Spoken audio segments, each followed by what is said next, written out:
चलिए देख लीजिए शुरू से फिर से। गृह विज्ञान में अनुसंधान की आवश्यकता है। ठीक है, देखिए सच में गृह विज्ञान का जो खोज अनुसंधान में जो उपयोगिता है, आवश्यकता है, बहुत इम्पोर्टेंट है। जैसे उसमें है गृह विज्ञान का उद्देश्य। गृह विज्ञान क्या चाहता है, गृह विज्ञान क्या करना चाहता है? तो गृह विज्ञान का मुख्य उद्देश्य होता है गृह में, घर में व्यवस्था अच्छी बनी रहे, परिवार सुव्यवस्थित चलता रहे। उसका उद्देश्य रहता है कि परिवार में कोई किसी प्रकार का कुछ न हो, उस घर के जो साफ सफाई हो सुंदर हो, साज सज्जा क्या हो सुंदर हो, घर अच्छे से संचालित हो, घर में अव्यवस्थाएं न आए। और इसका गृह विज्ञान का उद्देश्य होता है कि आंतरिक सुरक्षा के साथ साथ बाहरी सुरक्षा भी बनी रहे। यानी कि जब हम घर में अच्छे रहेंगे, घर का व्यवहार हमारा अच्छा रहेगा, तो बाहर भी हमारा व्यवहार अच्छा रहेगा। होता क्या है, जब व्यक्ति घर में से चिड़चिड़ा करके बाहर निकलता है तो बाहर भी वह नहीं अच्छा कुछ कर पाता है, क्योंकि उसका पूरा दिमाग कहाँ रहता है, घर पर रहता है। कहाँ रहता है पूरा दिमाग, घर पर रहता है। इसलिए गृह विज्ञान का मुख्य उद्देश्य है कि घर की सभी क्रियाओं को सुसज्जित रखना। यह किन पर निर्भर करता है, बालिकाओं पर निर्भर करता है, उन बच्चियों पर निर्भर करता है जो बच्चियां क्या करती हैं, वहां रहती हैं। समझ रहे हैं ना, जो बच्चियां उस घर में निवास करती हैं उन पर निर्भर करता है कि घर को किस तरीके से संचालित की जाए। जो आज हमारे घर से आपके घर की बहन बेटियां जाती हैं, उन पर निर्भर करता है कि घर को कैसे आगे बढ़ाया जाए, क्योंकि उससे पहले जो लोग रहते हैं वो सुव्यवस्थित तरीके तक वहां तक लेकर आते हैं। जब वहां तक लेकर आते हैं तो फिर जब कुछ कारणों से अव्यवस्था फैलती है तो प्यारे बच्चों, जो आधुनिक समय में, आज के समय में एक परिवार में जब फूट पड़ रही है, परिवार बिखर रहा है, परिवार अव्यवस्थित हो रहा है, उसका मुख्य कारण आज के समय में मोबाइल हो गई है। क्या हो गई है, मोबाइल हो गई है। सच में मोबाइल हो गई है, कहना नहीं चाहिए। एक घर की बेटी दूसरे घर में जाती है तो उसको सब कुछ वहां मिलता है। अगर एक माँ को छोड़ के जाते हैं तो वहाँ माँ भी मिलती है, पिता को छोड़ के जाते हैं, सब कुछ मिलता है। मिलने के बावजूद भी अगर कहीं से वो सलाह लेती है तो जहाँ से आई रहती है वही फोन पर लगी रहती है। खाना भी बनाने वो बैठती है तो फोन लगा करके बैठी रहती है। कहाँ, अपने उस मायके। जिस दिन आधुनिक बेटियां, जिस दिन आज की बेटियां मायके से थोड़ा सा संबंध कम कर दें, जिस दिन आज की बेटियां मायके से थोड़ा सा संबंध कम कर दें, मोबाइल पर बात करना कम कर दें, सच में वो परिवार, जिस परिवार में रह रहे हैं, कहीं अव्यवस्था नहीं फैलेगी। वो परिवार क्या रहेगा, सुव्यवस्थित रहेगा। यह बनावटी नहीं है, हर परिवार की बात है। आप कभी अनुभव करके देखिएगा, आप सलाह देंगे तो आपकी सलाह अच्छा नहीं लगेगा। वो क्या कहेंगे, हमारे यहाँ ऐसे होता था, मेरी मम्मी ऐसे करती थी, मेरी मम्मी ऐसे करती थी, मेरी मम्मी हमको खाना नहीं बनाने देती थी, मेरी मम्मी, मतलब सब कुछ जो करती थी मेरी मम्मी करती थी। समझिए, तो परिवार क्या हो जाता है, अव्यवस्थित हो जाता है, टूट जाता है, क्योंकि वहां भी एक मम्मी रहती है, उसको रिचीट होता है कि रह रही है हमारे घर में, खा रही है हमारे घर में, सब कुछ हमारे घर में हो रहा है, लेकिन बात किसी कर रही है, अपनी मम्मी की। इसलिए स से ससुराल, स से समस्या वही बेटी है।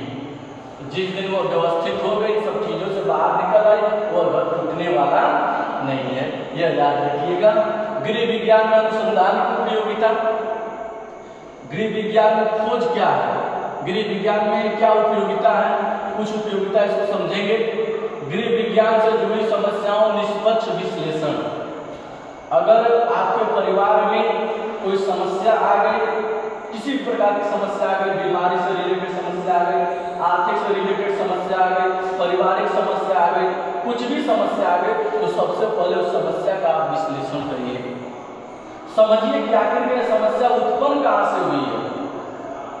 जब समस्या को आप समझ लिए, सच में समझने का मतलब उसकी खोज कर लिए, तो आप समस्या की जड़ को क्या कर देंगे, समाप्त कर देंगे। तो परिवार क्या हो जाएगा, सुखी हो जाएगा, संपन्न हो जाएगा। उस परिवार में किसी प्रकार का कलह नहीं रहेगा। हम समस्या के जड़ को नहीं नहीं समाप्त करेंगे, हम चाहेंगे कि जिसने गलती की उसी को डांटे, तो समस्या और उत्पन्न होती जाएगी। दूसरी उपयोगिता क्या है? नवीन विचारों का उदय। देखिए, उस घर में अगर हम आपस में बात करते हैं, हम आपस में एक साथ मिल करके रहते हैं, आपस में एक साथ मिल करके भोजन बनाते हैं, हंसते हैं, खेलते हैं, सब कुछ करते हैं, पढ़ते हैं, इंजॉय एंटरटेनमेंट करते हैं, उन घरों में नए नए विचारों का आगमन होगा, नए नए विचार आगमन होंगे। उस घर में समस्या झगड़ा कभी आएगा ही नहीं, यदि इस प्रकार से अगर परिवार एक साथ रहता है तब। अंधविश्वास की समाप्ति। देखिए, गृह विज्ञान में अनुसंधान किसकी समाप्ति करता है? अंधविश्वास की समाप्ति करता है। कैसे? आप पढ़े लिखे हैं, ठीक है, क्योंकि घरों में ही अंधविश्वास ज्यादा है, घरों में ही अंधविश्वास क्या है? ज्यादा है। तो क्या होता है कि हम गांव में रहते हैं, गांव की एक महिला कह देगी कि आज ये करना है, आज ये करना है, तो हम लोग क्या करते हैं? उस गांव के रीति रिवाज को पालन करते हैं। लेकिन जिस दिन हमारा दिमाग खोज पर रहेगा, अनुसंधान पर रहेगा, हम सोचेंगे इसका मतलब क्या, खोज करेंगे ना, तो पता चलेगा कि अरे अरे घिसी मान्यताएं हैं, हमको ये नहीं करना, ठीक है। तो आपके घर से अंधविश्वास क्या हो जाएगा? समाप्त हो जाएगा। सामाजिक नियंत्रण में सहायक। देखिए, गृह विज्ञान में जो खोज होता है सामाजिक नियंत्रण में सहायक, मतलब समाज को आप नियंत्रित कर सकते हैं। क्यों? कहा गया है गृह विज्ञान का मतलब आंतरिक और बाहरी सुरक्षा को नियंत्रण रखना। तो समाज को भी हम नियंत्रित रख सकते हैं जब हम खुद नियंत्रण में रहेंगे। जब एक गृह में घर में नियंत्रित है, घर नियंत्रित है, तो एक परिवार नियंत्रित है। अगर एक परिवार नियंत्रित है, एक समाज नियंत्रित है। अगर एक समाज अच्छा नियंत्रित है, एक राष्ट्र नियंत्रित है, एक देश नियंत्रित है। जब सबसे छोटी जो इकाई कड़ी होती है, अगर वो नियंत्रित में है, तो ये जान लीजिए कि ऊपर वाली कड़ी भी क्या है? नियंत्रित है। आप कह सकते हैं कि सबसे मोटी जंजीर जो होती है, मोटी होती है ना, लेकिन उसमें से एक कड़ी होता है, उस कड़ी को निकाल देंगे तो क्या वो मोटी जंजीर कमजोर नहीं हो जाएगी, टूट नहीं जाएगी। इसलिए छोटी इकाई को भी नियंत्रित रखना जरूरी है। अगर छोटी इकाई नियंत्रित है तो सामाजिक नियंत्रण में सहायक कोई दिक्कत नहीं। महान व्यवहारिक सफलताएं।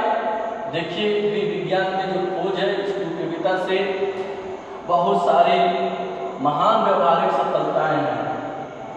सच में अगर हम कोई भी चीजों को विश्लेषण करके, कोई भी चीजों के बारे में सोच समझ करके, खोज करके अगर हम किसी को कुछ कहते हैं, तो वह मान लीजिए कि आपको कौन सा उपलब्धि प्राप्त हो रही है, कौन सी सफलता प्राप्त हो रही है? महान व्यवहारिक सफलता है। अगर ऐसा करते हैं तब, समझ रहे हैं ना? इसलिए प्यारे बच्चों, एक कुशल गृहिणी होने के लिए, एक कुशल गृहिणी होने के लिए अपने अंदर सबसे पहले क्या रखना जरूरी है? आपके गृहिणी का, आपके गृह विज्ञान का, आपके गृहिणी होने का उद्देश्य क्या है? जब आपका उद्देश्य रहेगा, एक कुशल गृहिणी कहलाएंगे। अब आपकी वह मूल प्रकृति क्या है, गृहिणी का मूल स्वभाव क्या है? अगर यह चीज अगर निश्चित है तो परिवार सकुशल सुव्यवस्थित आगे बढ़ेगा। और आपके गृहिणी में, गृह विज्ञान में यदि हर जगह विश्लेषण है, खोज है, तभी वह परिवार आगे बढ़ेगा, वो परिवार पीछे नहीं हो सकता है। इसलिए प्यारे बच्चों, अपने जीवन में जब आप किसी दिन गृहिणी बनने का अवसर मिलेगा, जिस दिन परिवार की जिम्मेदारी आपके सर पर मिलेगी, तो सबसे पहले अपना उद्देश्य रखना कि हमारे परिवार का उद्देश्य क्या है। जब हम उद्देश्य को आगे लेकर के चलेंगे, तो यह जान लीजिए कि हमारा स्वयं प्रकृति स्वभाव अपने आप ढल जाएगा। ठीक है, धन्यवाद। अगले दिन फिर आगे